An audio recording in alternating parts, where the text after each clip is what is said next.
Hi everyone, my name is Maria. I'm known as Velo Sews on social media. Welcome to my sewing studio. It's Friday Sews and you could call this the browned off episode.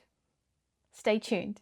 What I'm wearing today is part of the browned off series. This fabric was in my stash and I probably bought it in 2012. I think it's a viscose. When I washed it, it softened, and when I made it, I hadn't washed it yet and it was really tight around the tummy, and I thought, let me just wash this and see what happens. And it worked. Anyway, that's what happens when you sew as much as I do. The pattern that I used for this one is Kwik Sew 3740 View A, which I've already told you about a couple of times. This was 2012 and a lot of my sewing friends at the time used it. So with this browned off version of Friday Sews, I'm going to show you two more tops that I made using this Kwik Sew 3740, and they all look the same. Now I was going to show them to you last week, but I didn't have the matching trousers to go with them. That's a bit of OCD for you. The brown version that goes with this top is the next one that I'm going to show you. I've used my pants block, and for that one I've got side pockets, and I worked on the back welts, single welt pockets on the back. But when I cut out the fabric, so it's a 100% linen that I bought from the Selvedge Society. When I cut it out, I didn't do the fly front. So what I did was I picked up my copy of the sewing book by Alison Smith, MBE. Now she was on Sew Organised Style podcast. And the reason I've got these pink ribbons marking the pages that I want. So let me see. Oh, it's a really heavy book, but it's a great reference book. So this is for the zip placket, which I really needed at the time, and I'm keeping that one marked. Then she has a really good tutorial or instructions for welt pockets on trouser backs, which is this one. And then the third one that I've got marked are all about the belt carriers. So there you go. So on the two trousers that I made this week, they all have back belt pockets. One, which I'll show you next, has got sort of jeans pockets that I've drafted.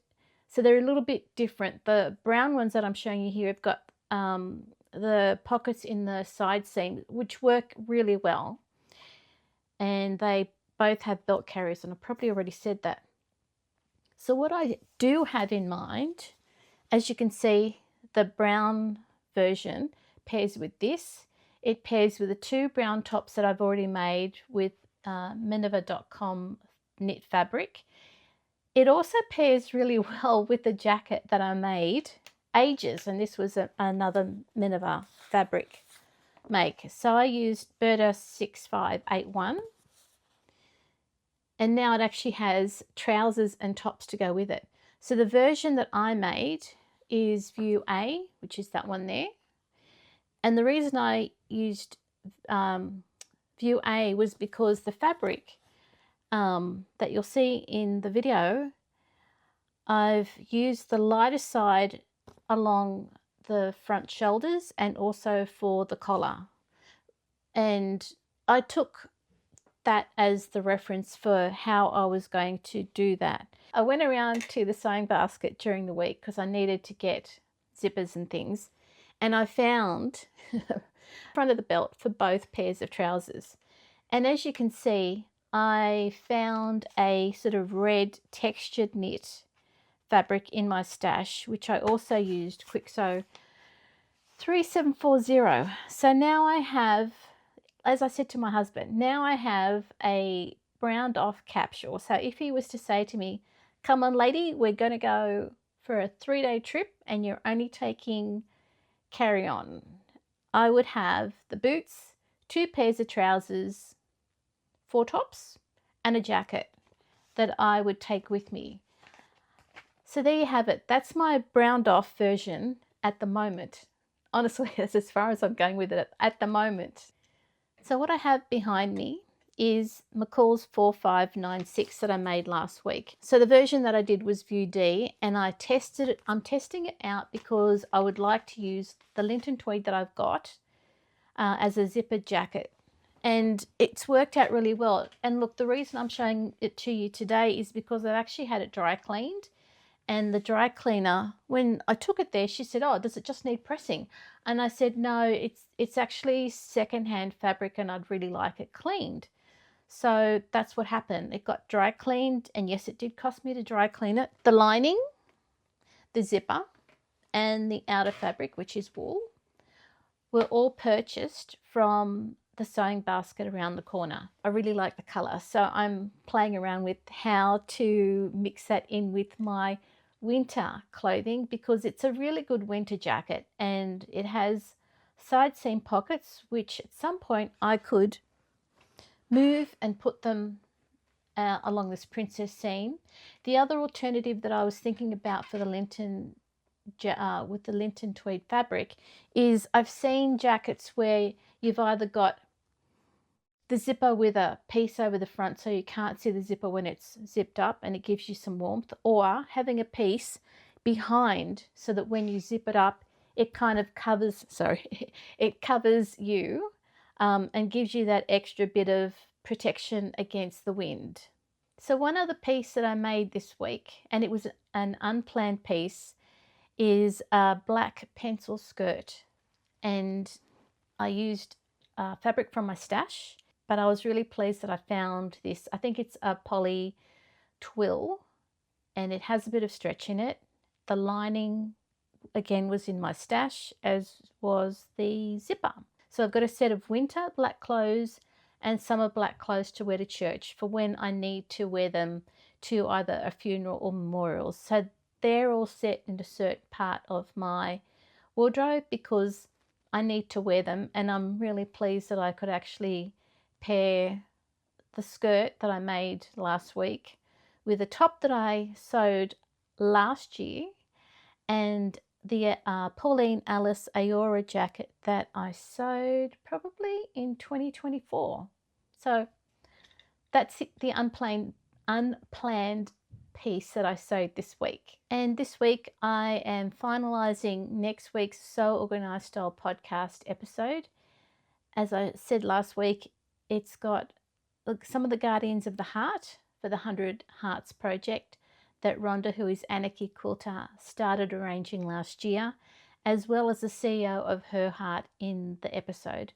The audio version will be slightly different to the video version, because in the video version I'll have a little sort of carousel of the heart patches that the various Guardians provided Rhonda for the 100 Hearts project. And I think at this stage there are over 200 heart patches that have now been sent to Rhonda. The 100 Hearts quilt is out there being shown, and I'm sure she's working on the second one as well. So thank you everyone who's contributed to the 100 Hearts project. So that's the news from Sew Organized Style podcast this week. Do you schedule your posts on Instagram? The reason I ask that is because I know that there is an issue on Instagram about tagging posts that you schedule. So a scheduled post is one that I might set it up today, which is Friday, to be shown or to be published on Sunday because I'm busy on a Sunday. And what I found is that if I've tagged Share Over 50, when that post gets posted on the Sunday, whatever I've tagged is no longer there. We've had other people who've had the same issue, and it's easily fixed. You can go into the post and add the tags and it'll be theirs. No one will be any the wiser. So I just thought I'd let you know that if you are scheduling a post and you're adding a tag for another account like Share Over 50, check your post when it actually goes live to see that the tagged accounts are there on your post. If not, just pop in and edit it really quickly and add the tag in there. Thank you for joining me for Friday Sews for my edition. Oh, this is the browned off edition of Friday Sews. I'm sorry for calling it that, but I don't normally sew with brown colours. It just happens that I had brown coloured clothes that didn't have anything to pair with them, and it seems that this winter browns and neutrals are in. So as much as the brown clothing that I've sewn this week and last week look really great, they're not going to keep me warm, so there will definitely be a few merino layers underneath those. My name's Maria. I'm known as Velo Sews on social media. Thank you for joining me in my sewing studio today for Friday Sews. Happy sewing, and may your unpicker be nearby. Cheers.